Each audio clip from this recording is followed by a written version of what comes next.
Westmoreland Community Connections is a presentation of Citizens Fiber. Welcome to Westmoreland Community Connections, a look at issues and happenings on Classic Hits 107.1 WHJB. Here now is your host, Chad Amond, President and CEO of the Westmoreland County Chamber of Commerce.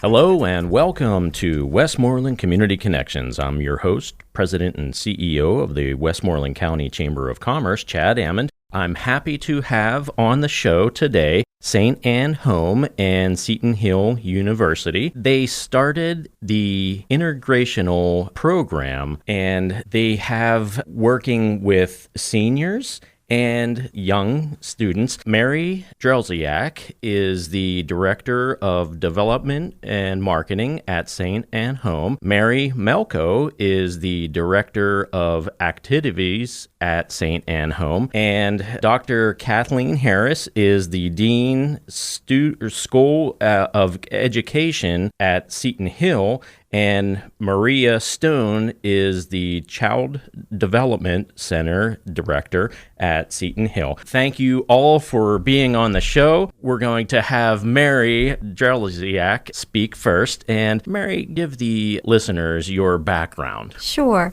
So I'm really glad to be here today. First of all, thank you so much, Chad, for having us. My background is communications, both in nonprofit, in education and healthcare. I've been with St. Anne Home for about almost 2 years now in the role of Director of Development and Marketing. So my background is education and healthcare and mostly in nonprofit. So you've been on the show for St. Anne Home many times, yes. But tell me about the Growing Together. Sure. Growing Together is a collaboration between Seton Hill University's Child Development Center and St. Anne Home. It's an intergenerational program that brings 3 to 5 year olds together with our residents at St. Anne's, and it's been going on for about a year now, and this is actually our first school year in having it implemented. So I know the stats for the population in Westmoreland County. In 1980, we had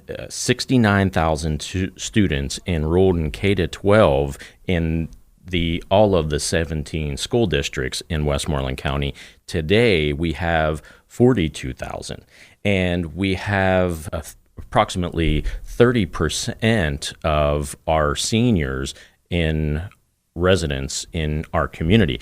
How did it come about? Sure. The It so happened about a year ago, St. Anne Home, we were talking about what we can do to bring young children into St. Anne Home in some formal capacity, and knowing that could make a big difference for our residents. And so it seemed logical to reach out to Seton Hill University's Child Development Center, their 3 to 5 year old program, because that's what they do. And St. Anne Home has a collaboration in a few different ways with Seton Hill University. Our music therapy program has developed from there. So it seemed very natural to reach out. And when I reached out to Maria Stone, the director of the Child Development Center, it so happened that the timing was perfect because they were very ripe for that, very much thinking along those same lines, how great it would be to be able to pair the 3 to 5 year olds with senior citizens and for all the benefits that you'll hear about today. And so the time was right, and we got together and we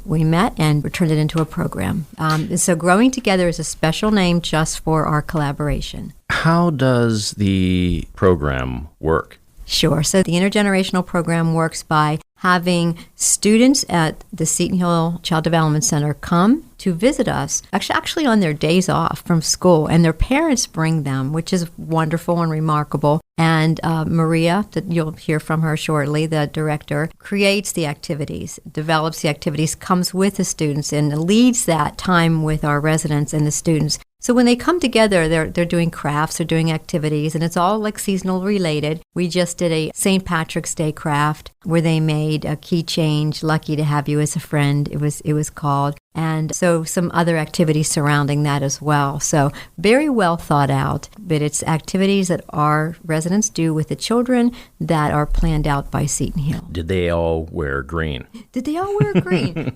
Some of them did. Some of them did. But you know, you'll hear a little bit about the activities, but sometimes our residents maybe it can get a little messy. We've got glue, we've got stuff that kids like to do, and they really enjoy that.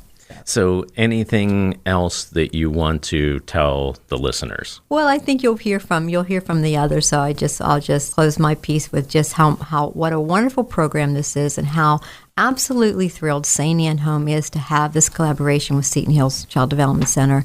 It has done so much and meant so much to us.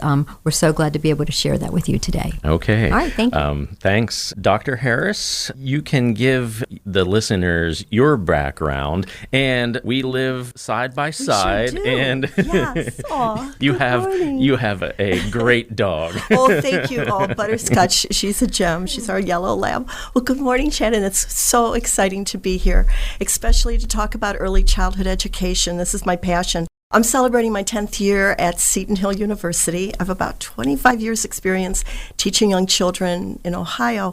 Opened up a couple of preschools in Catholic schools, and also a parent cooperative. And when I was a director for the parent cooperative with our children, our 3, 4s, and 5s, we also did an intergenerational program in Aurora, Ohio. So I'm just so excited to be with Maria to share this experience with her at St. Anne's Home. Let me share with you just some of a little bit about the past of intergenerational programs and why they are so important for our elders and for our young children. Intergenerational relationships, they benefit not only the individuals involved, but also, like you, Chad, mentioned when you were giving the statistics, it also benefits our society because we are nurturing these connections, and that is so important today. When a culture does pass along values such as their funds of knowledge that we talk about in our classrooms at Seton Hill with our education students, and the tradition, and we're passing these beautiful experiences and generations from one to another, their social identity is protected through the passage of time. What we connect and have is generational connections. I'm just going to bring in on Steve Hartman from one of our stations had a beautiful a clip on just a couple days ago about an elder gentleman that his wife had passed away. And when he was grocery shopping, this little young girl, about 4 years old, saw him and reached out and gave him the biggest smile and said hello, and then put her arms out for a hug. And they created a relationship. And that relationship was so important until he passed away. And that relationship he mentioned in this clip, and I hope the viewers can go online and see this, that little girl gave him hope, self-esteem, and love, and that is one of the biggest advantages of the intergenerational programs. We have these two beautiful, valuable groups in the developmental stages in our society. We have the elders and the children, and both have so much to give to each other. Our elders have a lifetime of experience, and children, they have a zest for life. And when you combine the two, synergy just develops. So let me just share with you some of the benefits. For our older adults, they receive positive attitudes about young children, because sometimes young children, they don't have their little voice. But the elders, also, many of them maybe miss their grandchildren. They maybe don't have that interaction as often with their families. They also have the potential, and I believe this is what happened last week when our students were with our elders and our beautiful patients at St. Anne's. They were cognitively stimulated by doing these crafts and being interacting with our children. They also experience emotional support and an unconditional friendship with these children. And many of these friendships might continue. They have the potential to continue. I'm getting goosebumps, and I have to tell the listeners they have to have a Kleenex. Definitely. Oh, my goodness. We've just started. I believe that also our elders will improve their quality of life because our children are bringing them smiles and joy and laughter. And in early childhood, we talk about this as executive function skills, which is focusing, attentiveness, memory, and all this has the potential. They have the potential to increase this. There's less being isolated, and there's more socialization. These two energize each other, giving both groups hope for the future. Now, we've got to talk about our children. So what are the benefits? Definitely building new friendships. Definitely building self-esteem. They have the potential to learn empathy, and this has been researched in 2008 with some of our researchers. Also, we found out through research that many children decrease in shyness because they have the opportunity to be with older people in small groups that they feel comfortable with. And again, I'm going back to our media. This past weekend, one of the Pittsburgh stations had a show on about young children and the benefits in the educational program. And now we're seeing our teachers in the schools. They're looking for social emotional development with our young children. And this is what our intergenerational programs offer for young children. They have a higher functioning in social emotional development. When we're thinking about activities, there's some questions we need to consider, Chad, and we just can't put in our early childhood program into the nursing homes. We have to make sure they're developmentally appropriate for both our elders and our young children. And what I mean by developmentally appropriate, again, I'm talking in the language of young children. It has to be age appropriate, so not only for our young children when Maria's planning these activities for our young children, but it also has to be age appropriate for our elders. Also, with their abilities and needs. And then the third, we need to think about the cultures. And we have a variety of beautiful cultures in our intergenerational programs. We want to make sure that the challenges challenge but do not overload physically and mental the functioning of older adults. And the goal is to enable older adults to participate to the best of their ability and to continue to grow personally and be active in what I love to call them, they are co-explorers with our children. And the children then have these beautiful, it's a reciprocal dance with interactions. So the 4 criteria when Maria's planning is developmentally appropriate. They want to make sure that we have some social interactions, definitely. We want to make sure it's functional appropriateness for our older adults, and we want to make sure there's some definitely exploring. Now, how do we get in these activities? Well, let me just share with you just a couple of activities.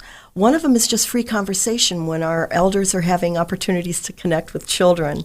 And again, children are learning new vocabulary, they're learning and increasing their listening skills, and cognitive benefits are happening for our adults when they're doing all of this conversation. Another one is telling stories, and you know what, that is the best. One of the rituals in families is always storytelling and reminiscing on all those beautiful experiences. And I believe children love to hear that. Children love to have storytellings. And also when the adults are reading to children, that increases their literacy skills when this happens. And again, that also helps our children develop literacy, social, and cognitive skills. Another one, oh my goodness, is singing. And all of us love the beauty of music. And I don't care, every time when I would go to visit my mom in her nursing home in Ohio, if there were music activities or singing activities from schools, the older adults would immediately be able to start singing the lyrics to these songs. And that would bring back all these beautiful memories. And for our children, again, it's excellent literacy skills and enjoyment and cognitive and social. And then arts and crafts, as we mentioned, definitely, that spurs up creativity and imagination and conversations and wonder. So, you know what, a quote that I came across by Alex Haley said, "Nobody can do for little children what grandparents and older adults can do." Grandparents and older adults, they sort of have a sprinkle of stardust over the lives of our little children. So I'm going to let Maria continuing. Wow. That was a very good talk and stuff like that. So we're going to have a break. We will be right back after these messages. This is Westmoreland Community Connections on Classic Hits 107.1 WHJB. If you have a suggestion for a topic, or if your nonprofit organization would like to be featured on this program, call us during regular business hours at 724-216-1200. Westmoreland Community Connections is a presentation of Citizens Fiber. Welcome back. You're listening to Westmoreland Community Connections on Hometown Classic Hits 107.1 WHJB. I'm your host, Chad Amond, President and CEO of the Westmoreland County Chamber of Commerce. Our guests today are Seton Hill University Child Development Center and St. Anne Home, and Maria Stone is the Child Development Center Director at Seton Hill. Maria, thank you for being on the show. Thanks so much for having me. And what changes have you seen in the children at Seton Hill University Child Development Center since beginning the Growing Together? One of the biggest changes that we've seen is that the children are recognizing the concept of empathy for another demographic. One of our main focuses at the Child Development Center is always to teach and promote kindness, love, understanding, and empathy day in and day out. The children at the Child Development Center were always empathetic, but they related their understanding of feelings to their similar-aged peers. The children that have had the opportunity to spend time with our new friends at St. Anne Home, they've expanded their community to include another set of others that have different thoughts, wants, needs, and feelings than their own. We also expand upon their empathy and ask questions and promote discussions that involve the other children in the classrooms that may not have had the opportunity to visit St. Anne Home yet. We ask them questions like, does it seem important to visit older people? Why? What do you think you can learn from having friends that are of different age groups? How would you feel if you couldn't walk fast or get around as quickly to visit your friends? Sometimes people who aren't living with their families might get lonely. Have you ever felt lonely? What helped you feel better? And then just relating that to the other older friends or family members that they have at home that they like to share kindness with. It gets the whole class discussing those important social emotional concepts, but it also enhances their cognitive growth by explaining their thought processes. Dr. Harris mentioned earlier that it also reduces shyness. We've noticed that the children that have been to St. Anne Home, they may be shy when they first get there. By the end, they're excited, they're conversing with residents, and they've built a sense of confidence by being there and being around their new friends. So one example for me, my grandpap, my dad's father, landed on Omaha Beach in Day-Day. And he told me about that, and my heart warms. And my mom's dad, his grandpap, landed he was in Italian, and he come to America. And is that one of the things that the seniors and the kids talk about? Well, I mean, not.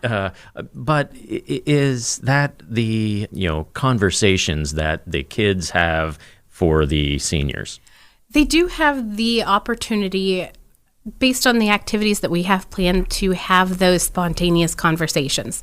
Our kids are a little bit young, so 3 to 5 years old. They might not be having those conversations, or if the residents are sharing that, I don't know that they're quite grasping those concepts if they are having those conversations with them. But they do have those opportunities to engage and converse in a very organic way while they're sitting there and beating their keychains or enjoying some St. Patrick's Day themed bingo with each other.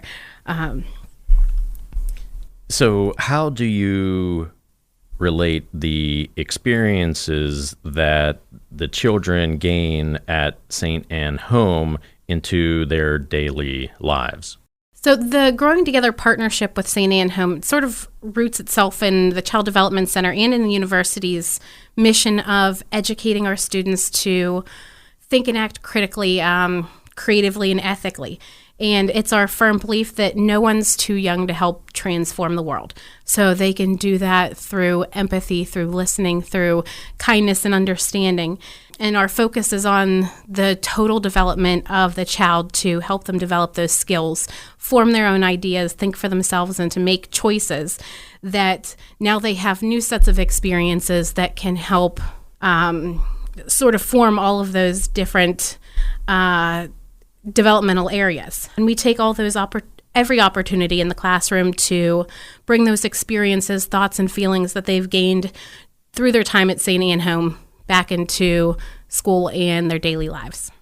And so they're not on FaceTime, they're meeting face-to-face, right? Yes, absolutely. That's important for the kids and the seniors. What has been the response from the families? We've had an overwhelmingly positive response from the families. They share their positive feelings from when their children come home and talk about what they've learned or the things that they've done with, some of them refer to as the grandmas. Additionally, the parents say that they come home with thoughts and questions, and that's a fantastic jumping off point for the parents to explain things in ways that are relevant to them in the context of their homes and their families and their own cultures. As the Child Development Center Director, probably you know best, how do the seniors and the kids sign up? There's actually no real sign up. We have the dates pre-selected throughout the year that are built into our already established breaks through the university. So at the Child Development Center, we let the families know which days we're meeting at St. Anne Home, and the parents meet us there. And it's a wonderful opportunity for us to spend time with the residents. Mary Drelizak and Mary Melk will let us know which side of St. Anne Home we'll be on, the skilled living side or the personal care side.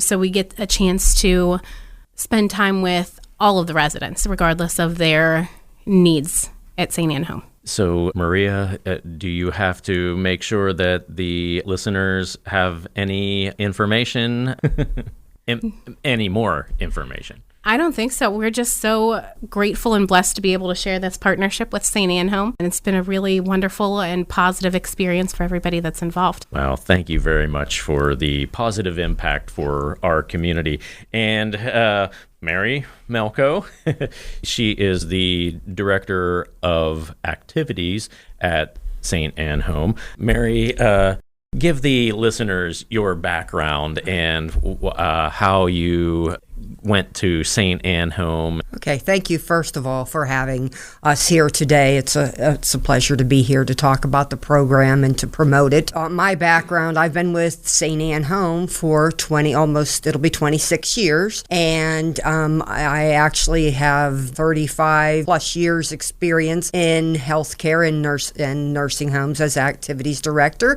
And for all those years, I have done many intergenerational programs, and I've always found quite a success in doing these programs. So why is growing together so important for residents at St. Anne Home?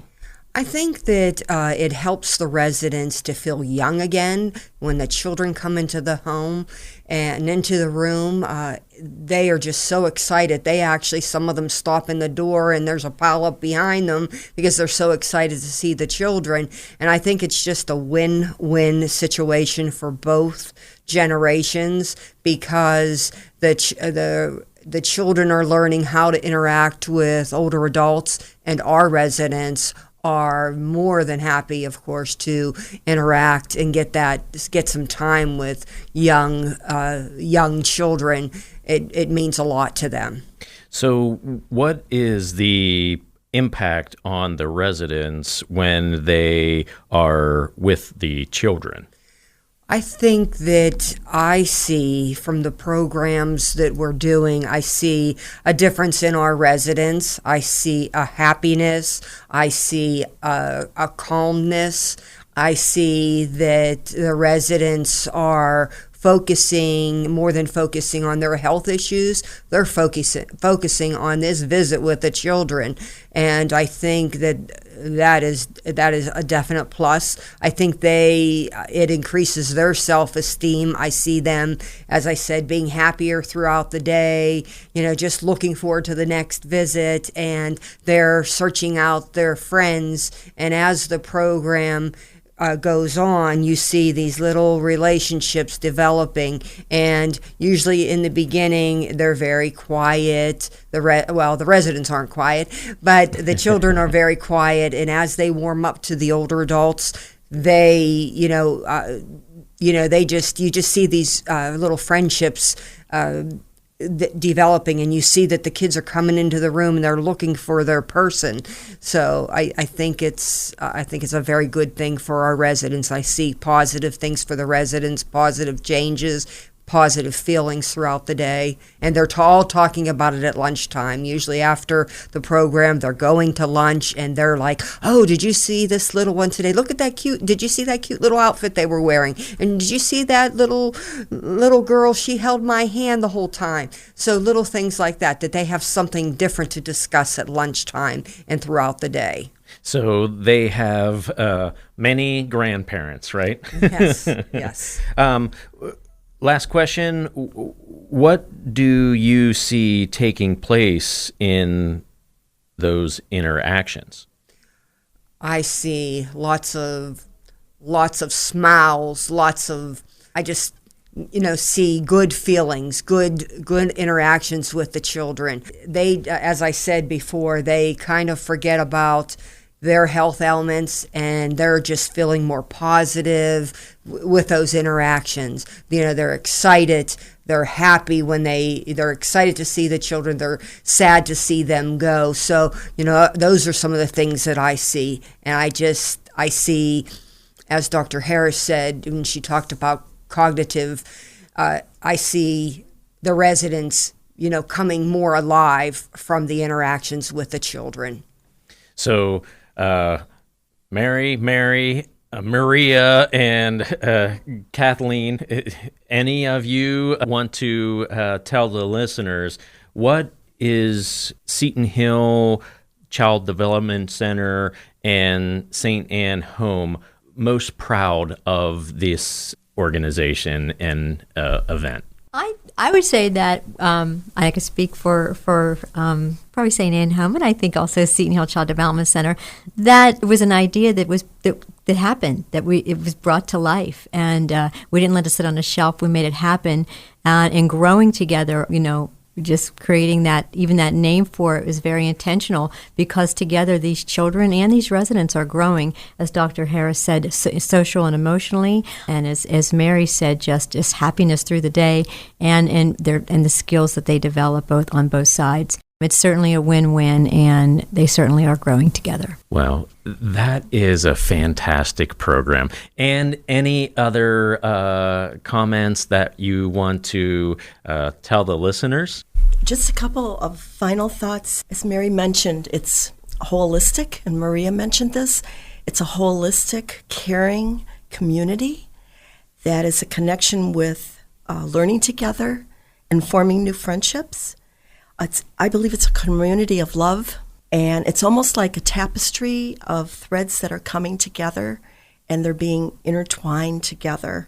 And as also Mary mentioned, making the elderly feel young again, and for our children, they're growing and learning, and also to let our elders know that they are never forgotten, and to share their experiences and how that's going to make an impact on our next generation of young citizens that'll be in Westmoreland County. Wow, this is a fantastic program. We can't thank you enough, Seton Hill University Child Development Center and St. Anne Home, for the intergenerational program. The listeners have to make sure they post this on Facebook and stuff like that, and tell the residents about this. Yeah, thank you very much for being on the show. You've been listening to Westmoreland Community Connections on Hometown Classic Hits 107.1 WHJB. Join us next week, same time, same place, for another edition of Westmoreland Community Connections. Thanks for listening, everyone. This has been Westmoreland Community Connections, a look at issues and happenings in and around Westmoreland County. Join us again next week on Classic Hits 107.1 WHJB. Westmoreland Community Connections is a presentation of Citizens Fiber,